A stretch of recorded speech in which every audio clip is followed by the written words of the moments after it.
대만은 누가와 마찬가지로 복음사의 끝까지 동행한 사람은 아니었습니다. 사도 바울을 떠났다라고 하는 것은 단순한 할아버지였던 사도 바울을 떠났다는 의미가 아니라 그리스도를 떠났다, 신앙을 버렸다라는 뜻입니다. 대만은 왜 사도 바울을 떠났을까? 분명한 사실 하나가 있습니다. 그것은 대만은 세상을 사랑했다는 겁니다. 세상을 사랑했더니 바울을 버렸더라. 세상을 사랑했더니 그리스도를 버렸더라. 세상을 사랑했더니 신앙을 버렸더라. 이게 문제인 겁니다. 이런 대마의 모습을 보면서 우리는 몇 가지 교훈을 갖습니다. 첫 번째 교훈, 한때 열정적이었던 신앙이 평생 신앙을 보장하지 않습니다. 처음 가졌던 그 신앙, 그리고 처음 가졌던 그 사랑을 끝까지 유지한다는 건 참 복입니다. 예수님께서 이 땅의 마지막 종말의 시기를 이야기하면서 또 한 번 강조한 게 있습니다.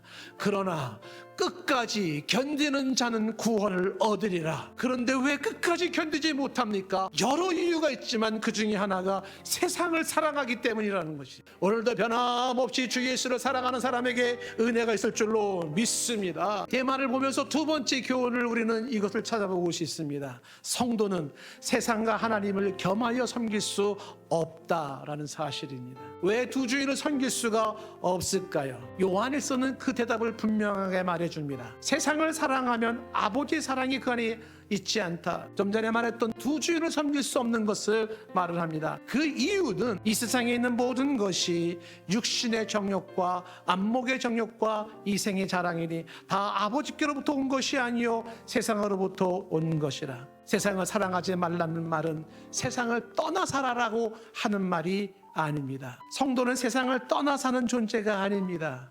세상에서 소금과 빛이 되는 존재입니다. 대만은 세상을 사랑하여 그리스도를 버리고 떠났다라고 말을 합니다. 그래서 결국 그는 어떻게 됐을까요?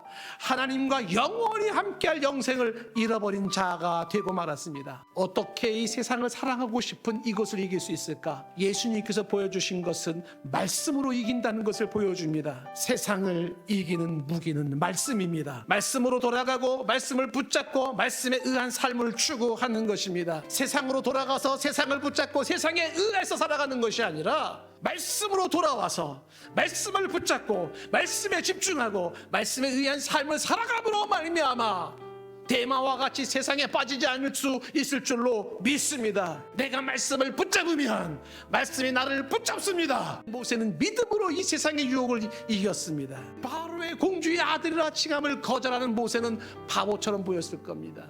세상의 가치관으로 보면 말이 안 되는 겁니다. 근데 믿음으로 모세는 거절을 했습니다. 도리어 하나님의 백성과 함께 그는 고난을 선택했습니다. 그리스도를 위하여 받는 수모를 애굽의 모든 보화보다 더 나은 재물로 여겼습니다. 세상을 이기는 것은 믿음인데 이 믿음은 상주시는 이심을 바라보고 본향을 바라보며 인생을 좀 더 멀리 바라보는 소망인 줄로 믿습니다. 예수 그리스도의 복음은 세상의 유혹이나 박해로 버릴 만큼 그렇게 값싼 복음이 아닙니다. 대만은 세상을 사랑하여 그리스도를 버리고 떠났지만 우리는 말씀과 믿음으로 세상을 이기고 끝까지 그리스도를 따르는 자가 되기를 원합니다.